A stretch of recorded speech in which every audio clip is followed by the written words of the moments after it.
Hi there, my name is Elizabeth and I like to sew smart. And today I'm going to show you how to make a simple star block, but then it has a little twist. I was thinking about music and how there are a few music notes, but people make endless melodies and endless songs and tunes from a few notes. So I thought we could do that with patchwork. And I'm going to show you now how you can turn your simple star block into several other blocks. This is my simple star block that I've sewn together. Now it consists of 4 3.5 inch blocks across and 4 3.5 inch blocks finished down. They start at 4 inches apart from the corner ones. So for this you will need 4 3.5 inch squares. They will be the corner squares. Put those to one side. You will need 4 white, which you're going to incorporate with your colours. You will need 4 pale blue and 4 darker blue. Now I've cut mine already because I've got lots of blues, and I've cut mine in their little batches already because I'm going to do a 12 block quilt top. So we'll begin, I just move those. We'll begin by putting our squares for the corners away, and we'll be forming our squares with the triangles. I'll show you how that's done. To start with, we're going to make these 4 central squares. To do that, we've got to make them into triangles. So we'll take a dark blue and a paler blue, 2 of each, and I'm going to put the pale piece right sides together on the top piece, both of them, like that. Move that one there. And with a friction pen, I like to use the friction pen because they actually iron off really nicely. Need to make sure that that corner is lovely and square. I'm going to draw a diagonal line from corner to corner.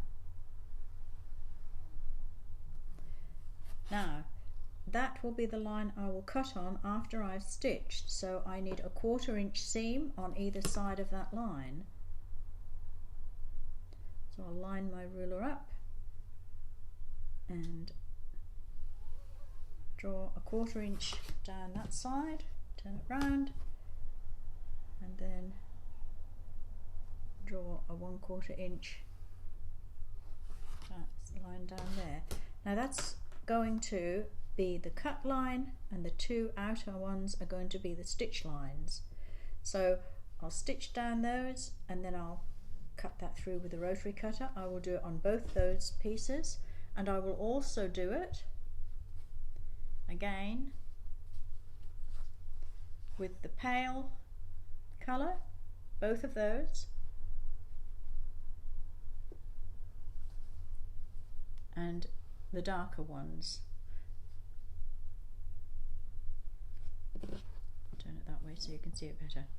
So I'm going to do the same thing, draw the lines down all of them, and I'm 2 left, which I will also do. Those 2 I'll put together as well. So we'll end up with a nice amount of triangles that will be for the centre and for the outer edge. So I've stitched down both my outer lines there. I'm just going to cut that, make sure it's nice and flat. Just cut that line, which will make me my 2 triangles. I will just press those back. So I've now got 2 triangles which would fit right there, except that's a different fabric to that. So I'll take them to the iron now and just press those, and then I'll come and show you cutting them back using your 6-inch rule. On your 6.5 inch square, you'll see you have a diagonal line. So I've put this down with the pale colour on the left, and I'm going to just line that up. The diagonal line is going to be on my diagonal seam. Now there's not a lot to cut off, not a lot. You can just see, if I line that up, you can just see the dotted line along there and along there at the 3.5 inch mark. Now when you cut it, my advice to you would be, because you've got a seam underneath there, it can be quite tough. It can move around a bit, so when you cut, just cut down there, hold it very, very firmly and across there. Take off that piece, turn it around, line up that diagonal line once more, put it on the 3.5 line. You can see that. Hold it nice and firmly and cut and cut, and there you will have your 3.5 inch square. Now I always press mine to the dark side because it does look a little bit better. Sometimes you can't do that, but mostly you can. So that's now another one on there. I have done the dark and the white, the pale blue and the white, and the 2 colour. I'm now going to do the last one, and then I'll have 4 of each. I'll come back then and show you how they get arranged for your block. I'm going to lay my first set of blocks out exactly the same as I've got this one here that I've sewn together. So I'll begin, I've got my 4 corners in, I'll begin by putting 1 and 2 and 3 and 4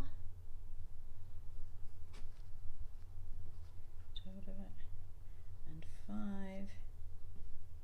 and 6, down there a bit,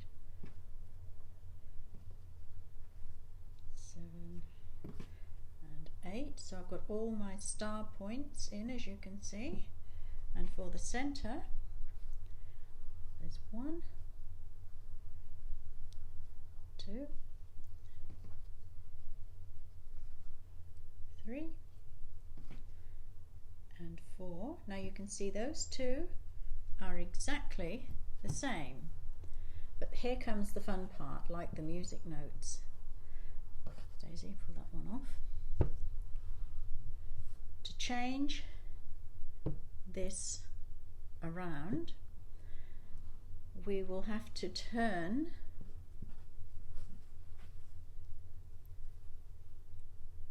that to there and that to there and that to there and that to there. Now if you look very carefully, you can see that that has now changed to like a windmill center, and you can keep turning your blocks all the time until you create lots of different patterns. And I'm now going to very quickly show you another 10 patterns.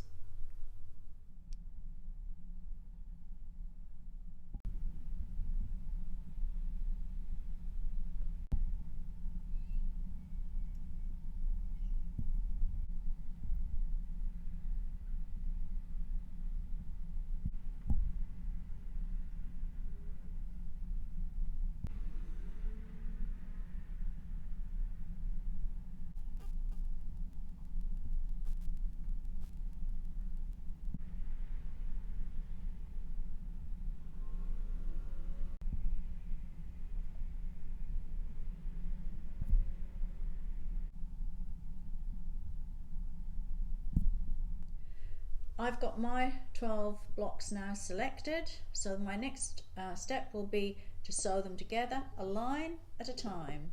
Now I will do them a line at a time. When I come to join the lines together, let me just show you something. This is really quite a valuable piece of information. Iron the top line, or the first line, iron the seams in one direction, and then on the second row in another direction. Now you'll see a couple will have to go another way, but that's not a problem, because then you won't have a bulky seam joint at the corner of your little squares. It makes it much easier when you come to quilting and to finishing off your quilt. So if you have trouble in actually lining up your seams and blocking your squares together, There is a little handy hint, number 15, which there is a link to in the description. So have fun with this, sort your blocks, start stitching, and I'll be back to show you what goes on next. When you've finished your squares, put your 12.5-inch rule on the top, trim off any excess threads and pieces of fabric that might be hung over, because you will need those exactly 12.5 inches square. Then lay your squares out on the floor. I took a photograph of mine and printed it off so that I have a pattern to go by. I've numbered them 1 to 12. You will notice that I have changed one of my squares from the ones you saw earlier, but I found one that I like better. So I laid them out, took a photograph to get the pattern. The next thing that I did, I tried my sashing out. Now I'm going to sash so that it ends up in blocks rather than have long strips of sashing going across. So I put the little white squares in to break up the blue, and then we can make those into blocks and we'll just sew the blocks together, which is far easier than having single long strips of sashing. I'm going to show you how to do that next. So to sash our first line, I'm going to start with block number 1, and I have cut my sashing pieces to 12.5 inches, the length of my side. I've cut up quite a few. You can work out how many you need, of course, and the details of that are in the pattern. And I've also cut some 2-inch squares which are going to form the little corner blocks. Now the first thing to do is to take one of the blue strips. Mine is 2 inches wide. You can make yours wider if you want to make your quilt slightly bigger, but I'm going to pin that and sew that on that side, so it's the right hand side as you are looking at it. Now to get the corner square at the bottom, I've sewn one of the little 2-inch blocks onto a piece of sashing, and that will be sewn onto there. The top piece of my block will also have a little piece sewn onto the corner, a little square. That will go on next, and because this is a corner and an outside edge, I will have a piece of sashing that will go down there with 2 blocks, one on this end and one on the other end, and so I'll sew those together before I pin down that edge and sew them on. So number 1, you sew this on, then you will sew the bottom piece on, then you'll sew the top piece on with the square, and then sew the 2 squares onto that piece, and then finally put that down the other side of your block, and that's your first block. So now I've stitched the outer border with the little white squares on onto the first square. Just be careful now, when you've got your squares put together, you should have 1/4 inch there, because you're using 1/4 inch seam allowance all the way through. Try not to cut off your points when you're actually sewing. Try not to make it more than 1/4 inch, because it should just come in the edge of your point. So you've finished your first square. Now for the middle square, because you've got 3 across, all you have to do for the center square is to put 1 pin and sew 1 on the bottom and 1 on the top. You don't need to put any white squares on that, because you're going to join that one there to there. It won't match because I haven't got a seam there yet, but you're going to join that one onto there, and then you've got 2 joined together. And then when we come back, we'll do the third one, and all you're going to do is reverse it. You're going to put the strip on here, and then the white square ones around the outside, just the same as you did for this one. I've stitched the bottom sashing on there, the 12.5 inch piece, and on the top. Now when you come to join this to the first square, just remember again this little 1/4 inch seam. Now it does make a difference. If you see, it goes up there and it's square to that point where it comes out. And on the bottom here, it needs to be on your sashing, it needs to be right, the point needs to be right in the corner. So I will stitch this one onto here, pin and stitch that. And now the last square in the line, I have sewn on the next piece of sashing on the outside, just like we did but done it in reverse from the other side. I've put that piece on, then I will stitch on a piece of sashing with the little square. I pull that up, that would be better for you to see. Stitch that one onto there, then I will put one on the top, and then just like we did on the first square, a piece of sashing with one on each end, and that will go on to there. And then once they're all done, we can join the two seams together, join them together, and you'll have the top row completed.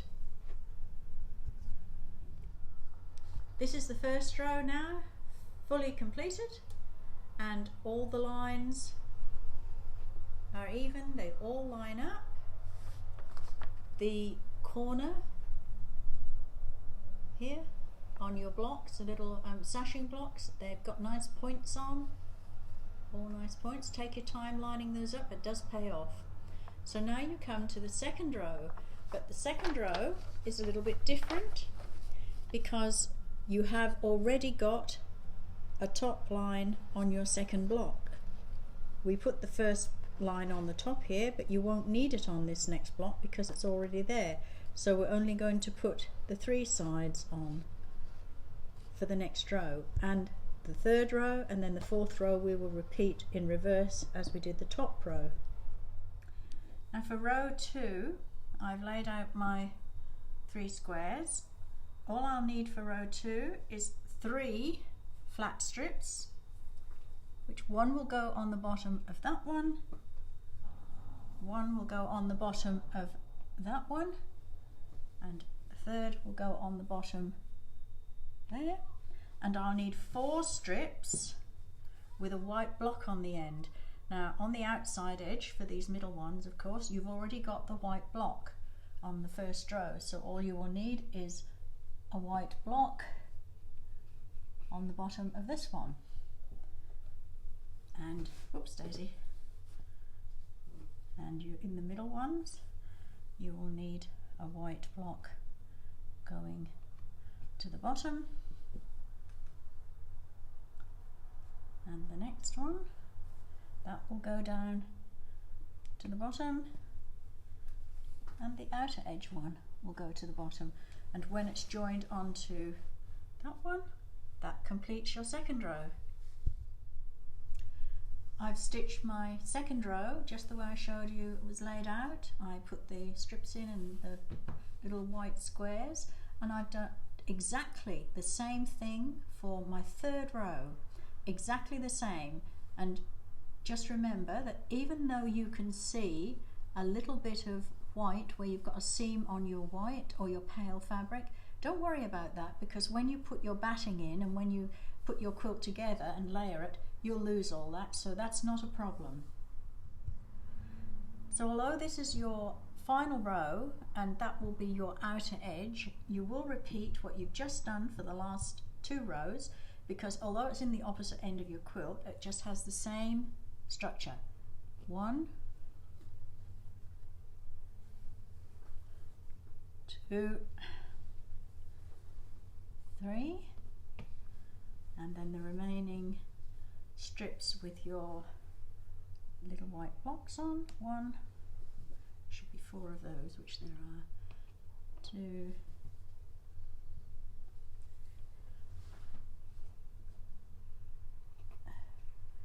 3, and 4.